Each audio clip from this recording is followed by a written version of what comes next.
Estamos de vuelta en esta primera mañana y te decíamos que vamos a hablar del escenario internacional complicado.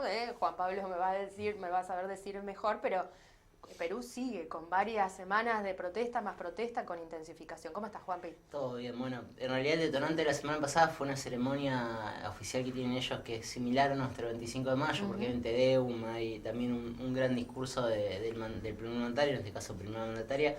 El problema es que en paralelo a esto se iban generando protestas y otra vez hubo represión, otra vez un montón de cuestiones sin resolver desde lo social, que en realidad son reflejo de que no se ha resuelto aún el tema político que tiene Perú. Que esto, bueno, ya lo hemos charlado, es un país que partidariamente tiene una enorme dispersión, no logra conformar mayorías sólidas en el Congreso. En los últimos 6 años Perú ha tenido un promedio de un presidente por año, o sea que verdaderamente es un reflejo de la crisis, y esto se proyecta hacia la sociedad. Tienen muchos conflictos de los últimos episodios de protesta y represión. De hecho, hay un reclamo muy grande por el reconocimiento de las últimas víctimas de la represión.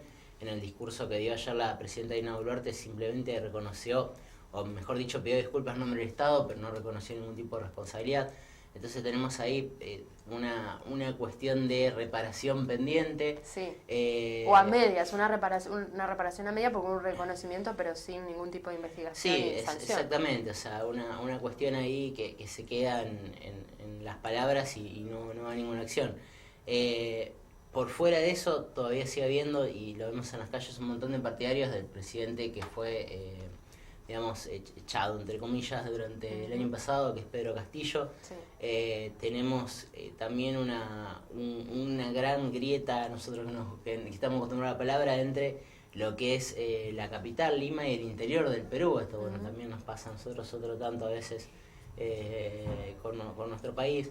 Y todas estas cuestiones que deberían sanarse o volver a recomponerse a través de acciones políticas concretas, no sucede. No hay yo diría ya más que una voluntad, una posibilidad política ante la gran fragmentación que existe en el Perú de poder solucionarlo. De hecho, el discurso de Dina Boluarte duró 3 horas y básicamente fue una gran promesa de futuro, o al menos así lo calificaron los distintos medios de comunicación especializados de Perú.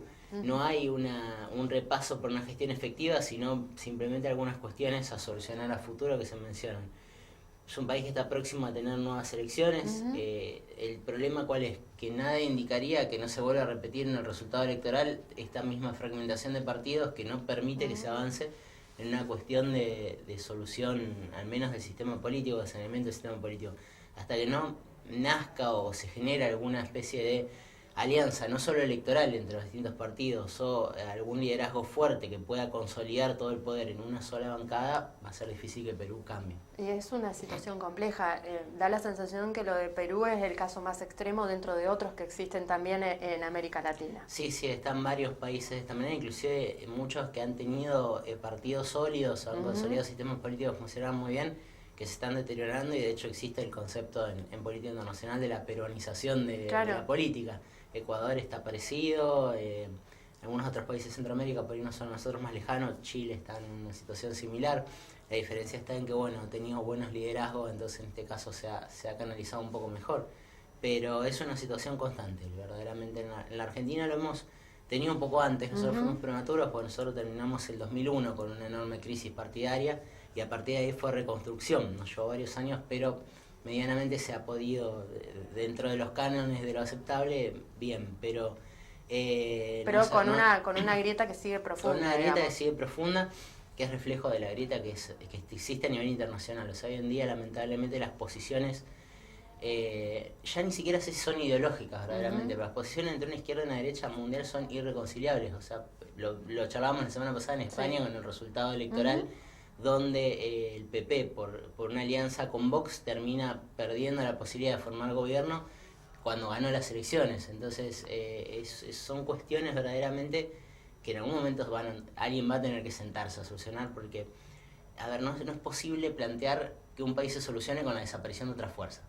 O sea, esto es algo que es un ilógico, algo irracional, que mucha gente lo plantea y no se da cuenta que es impracticable. O sea, todos los países tienen que cerrar su paz social, su funcionamiento político con todos los sectores adentro de las fronteras. O sea, es imposible plantear que desaparezca uno para que se solucione algo, Aparte porque no es así, o sea, ningún La problema democracia no funciona así. No, y tampoco. aparte ningún problema se va a solucionar porque desaparezca alguien de un día para el otro. O sea, es una realidad. De hecho, nosotros lamentablemente ya lo hemos intentado y no funcionó. Entonces, es una cuestión que atraviesa al mundo, lamentablemente, al mundo occidental al menos. Y bueno, se refleja mucho en el Perú, sistema político mediante, pero algunos países que tienen un sistema político que todavía funciona, tienen este problema sin saber. Juan Pablo, ¿y esta situación de Perú, a nosotros cómo nos impacta, más allá de estas similitudes que mencionabas, en cuanto a la cuestión económica? Si hay un intercambio fluido, si esta inestabilidad también frustra algún tipo de negociaciones. Con Perú, entre Perú y Argentina tenemos una relación comercial muy intensa, no somos grandes socios comerciales, por lo cual la inestabilidad de Perú no nos afecta demasiado, pero